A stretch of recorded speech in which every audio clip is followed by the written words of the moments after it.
32 graus em sua abençoada cidade de Guanambi. Existe aí a probabilidade de 0,000% de chuva, sendo, na maior das hipóteses, otimistas. Umidade 38%, vento 14 km por hora. Olha, nesta tensão de 32 graus, na minha visão, eu acho que a maior dificuldade, podemos dizer assim, a maior dificuldade daqueles que um dia tiveram no poder, né? Aqueles que um dia passaram pelo poder. A elite, essa elite, né? Na minha visão, acho que a maior dificuldade, fazendo aqui uma análise crítica,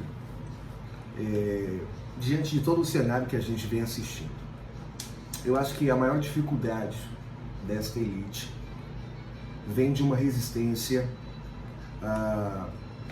em se atualizar. Pegou? A maior resistência é em se atualizar. Observa que as propostas que são colocadas e a impressão que eu tenho é que estamos vivendo nos anos 1980.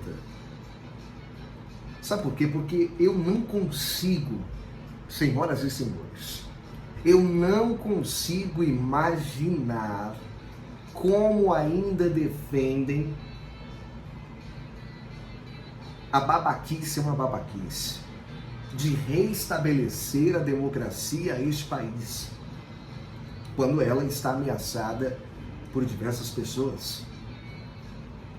Eu diria aos senhores, talvez um dos veículos mais principal, né, os mais principais, é todo este aparelhamento da justiça com nomeação de pessoas que vão julgar casos de políticos que os nomearam. O processo contra, um exemplo, o Geraldo Alckmin, por suspeita de desvios, né, das obras lá do Rodoanel, lá em São Paulo, saiu da justiça comum e foi para a justiça eleitoral para ser julgado por um procurador nomeado por Alckmin. Alguém sabe o desdobramento disso? Alguém sabe no que é que deu tudo isso? Onde é que vai chegar? Olha, no contexto das inovações, aqui eu trago um dado principal, talvez o mais importante. A ONU, através do Conselho de Direitos Humanos, entendeu que o Lula não teve um julgamento justo, ou seja, que o julgamento de Lula foi imparcial. Segundo o CDH, né? CDH, eu acho que é isso. Os artigos, me parece 9, 14, 17, 25, algo assim, do Pacto Internacional de Direitos Humanos, que fala de julgamento justo para todos os indivíduos, foram desrespeitados. E inclusive estipulou, melhor dizendo, um prazo de 180 dias para que o governo brasileiro adote as devidas reparações. Basta, meus senhores. Com base nisso,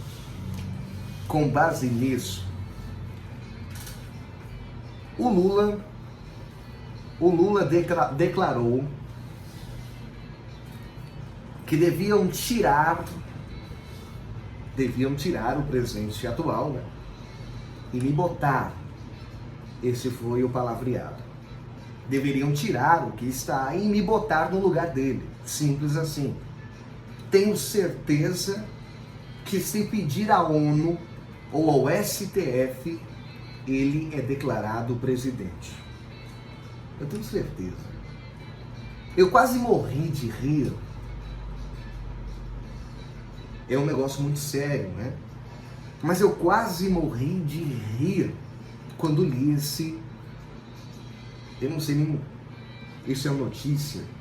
Podemos dizer que isso é uma notícia, né?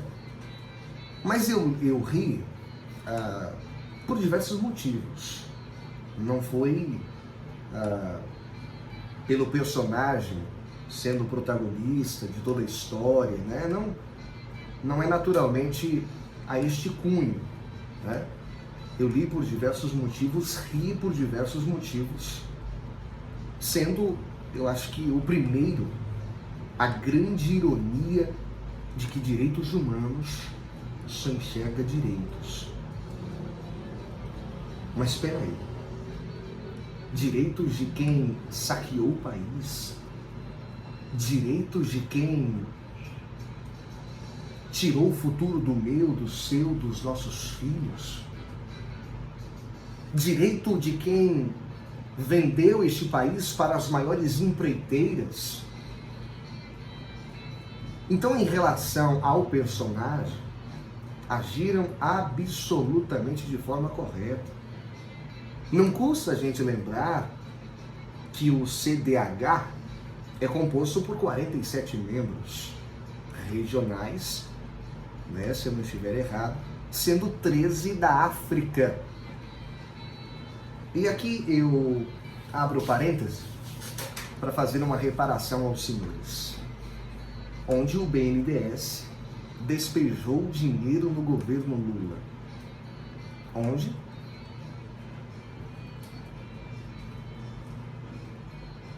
Vamos lá.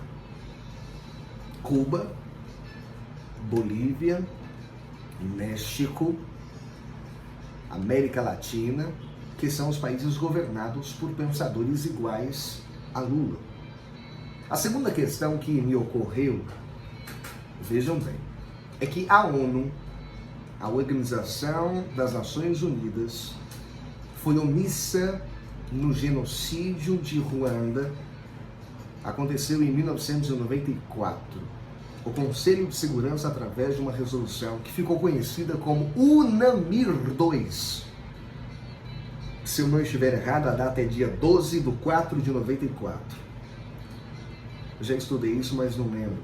Diminuindo efetivo da tropa de Ruanda, que vivia num momento ali de instabilidade política, permitindo que juntos massacrassem, se não foi isso, foi mais do que isso, 800 mil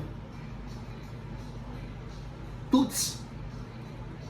Isso mesmo, 800 mil ruandenses morreram por pura inconsequência, ou eu diria, covardia da Organização das Nações Unidas. Corpos eram jogados em valas, ou até mesmo nas estradas. E aí, no meu entender, depois do Holocausto, essa é a outra vergonha da humanidade. É sempre assim, quando os interesses políticos se sobrepõem aos interesses humanos. É preciso ter consciência que nenhuma prova de corrupção do Partido dos Trabalhadores foi criada por Sérgio Moro ou pela força-tarefa da Lava Jato. Marcelo Odebrecht, eu acho que esse é o nome, no seu depoimento, ele deixou muito claro que o Departamento de Operações Estruturadas pagava propina e nas planilhas da Odebrecht, Lula era conhecido como amigo do meu pai. Quem criou isso, eu acho que não foi o Sérgio Moro, nem o Deltan Dallagnol, mas sim a própria Odebrecht. E aí, senhoras e senhores, isso aqui é uma análise crítica, tá? Eu estou falando de história, estou falando de anos atrás. Não necessariamente estou falando do presente. Estou me referindo ao passado, a uma culpa do passado. E aí, senhoras e senhores, este personagem diz que a Lava Jato quebrou o país, né? A Petrobras foi assaltada, auditores independentes se recusaram a assinar o balanço sem que a Petrobras reconhecesse o prejuízo causado pela corrupção. E aqui eu faço uma crítica, isso é uma crítica, eu faço uma crítica aqui veemente a estes profissionais. Por que balanços anteriores a 2013 foram auditados e com pareceres de auditoria independente? Vejam só, o complexo da Comperj deu um prejuízo de cerca de 13 bilhões de dólares. Coincidência, né? A vida é uma coincidência. A refinaria Abreu e Lima custou cerca de 21 bilhões de dólares, quando deveriam ter custado 2,1 bilhões. E só está 75% concluída. 75% concluída, trabalhando com 50% da sua capacidade. Faça um estudo, você que está aí do outro lado, do impacto disso sobre o preço dos combustíveis. Tem um vídeo nas redes sociais, e esse vídeo a gente poderia até exibir aqui, mas eu não vou exibir. Ele está no YouTube. Ele está nas principais plataformas. Se você colocar depoimento do que? Vamos lá. Depoimento de Joesley Batista falando sobre o quanto transferiu para Lula. Eu acho que aparece. Nesse vídeo a gente vê claramente o depoimento deste Joesley Batista falando sobre o quanto transferiu para Lula. Eu só não consigo enxergar, senhoras e senhores, basta, a presença de Moro e Deltan Dallagnol com uma arma apontada para a cabeça dele. Eu não consigo enxergar no vídeo. Há outro vídeo que também está disponível na internet, em que o Sérgio Moro, explica que apenas um diretor da Petrobras levou 100 milhões em propina. Semanalmente, a Mega Sena arrecada 6 bilhões. 6 milhões, né? Me retratando aqui, 6 milhões. Desconsidere os prêmios acumulados, tá? E isso significa que esse diretor ganhou o equivalente a 17 prêmios da Mega Sena. Dá para entender isso? Estes fatos são incontestáveis. E para finalizar, é com isso que seguem-se, eu diria, alguns casos que devem ditar o ritmo de uma campanha. Primeiro, parece que este personagem não vai mais para o segundo turno contra ele mesmo. Já tem pesquisas dizendo que ele é superado pelo atual presidente nas preferências eleitorais de São Paulo, né? No entanto, eu fiquei surpreso em saber que ele lidera no Sul e no Centro-Oeste. Eu fiquei surpreso. De qualquer forma, a coisa mais estranha é um líder das pesquisas não ter coragem de ir para as ruas sem um público cativo. Ciro Gomes, ele fez isso na Feira do Agro, lá em Ribeirão Preto, AgroShow, né? E eu assistindo aquele vídeo do Ciro, eu cacei da risada. E continua mostrando que não tem equilíbrio emocional para ouvir críticas. O Ciro Gomes continua demonstrando que ele é incapacitado para ser um presidente da República. Xingou a mãe, gritou contra os apoiadores de outras pessoas, João Dória, tantos outros. Diversos personagens políticos passou por ali, pela AgroShow, né? Acho que é isso, lá em Ribeirão Preto. Inclusive tem pessoas da nossa cidade, Gurambi, aqui, que foram para lá, amigos nossos. E aí, Ciro Gomes aparece nos vídeos, um dos vídeos, né? Xingando a mãe de um, apontando o dedo para outro. Teve um que até deu um murro nele. O cara não tem equilíbrio, principalmente emocional, para ser um representante do povo. E partiu para agredir um eleitor, não sei de quem era, mas ele era eleitor de alguém. E partiu para a briga, para a porrada, literalmente. E chamou de corrupto.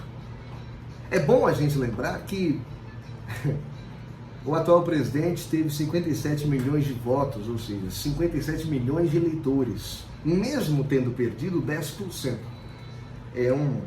A gente considera isso, eu considero mais que isso, né? Mas isso é as pesquisas, eu considero 15%, quase 20%, eu considero. O total de votos continua sendo, eu acho que ali está na casa dos maiores, ainda, do que uma votação de todos os demais adversários. Isso a gente precisa tratar com muita honestidade, seriedade e justiça, né? Além disso, eu acredito que ele ganhou eleitores que, mesmo discordando em alguns dos seus posicionamentos, eu acho que preferem acreditar do que acreditar num projeto retrógrado, num projeto que ficou lá para trás. Eu não sei, posso estar equivocado, mas eu vejo dessa forma. E aí, finalmente, ainda sobre Ciro Gomes, o ex-governador Flávio Dino criticou o seu discurso contra Lula. Ele disse há dias atrás nas redes sociais, né, que ele não ia atrair eleitores do outro lado para o lado dele. Está coberto de razão, eu acho. O sonho de Ciro Gomes, era chegar no segundo turno contra alguém.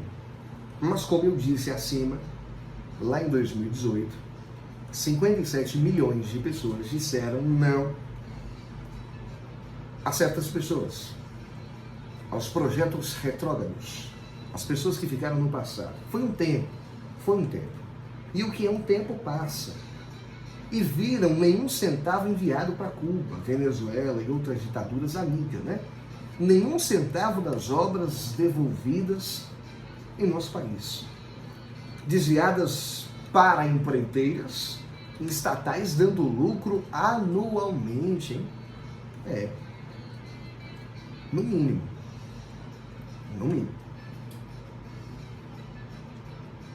E aí alguém vai perguntar para mim assim: Danilo, a eleição está chegando.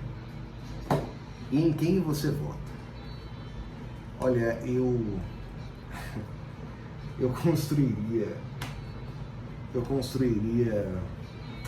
um argumento muito preciso, lúcido, muito independente para responder essa pergunta, mas eu diria logo de cara que não votar no Lula é um argumento muito fácil para quem tem um bom senso, né? Para quem tem um bom senso. E deixo aqui um desafio, finalizando a nossa reflexão desta segunda-feira. Eu deixo aqui um desafio, preste atenção, eu deixo aqui um desafio. Um desafio nos governos do Partido dos Trabalhadores. Tinha a Odebrecht, tinha a OAS, né? JBS e tantas outras coisas, UTC, como grandes empreiteiras fazendo obras para o governo, ganhando dinheiro via corrupção.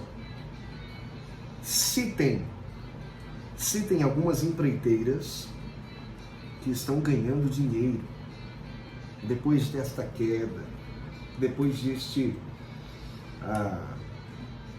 desse término, depois dessa equação, dessa estação ter findado. Citem. Parece que o brasileiro respira até mais assim, fundo, né?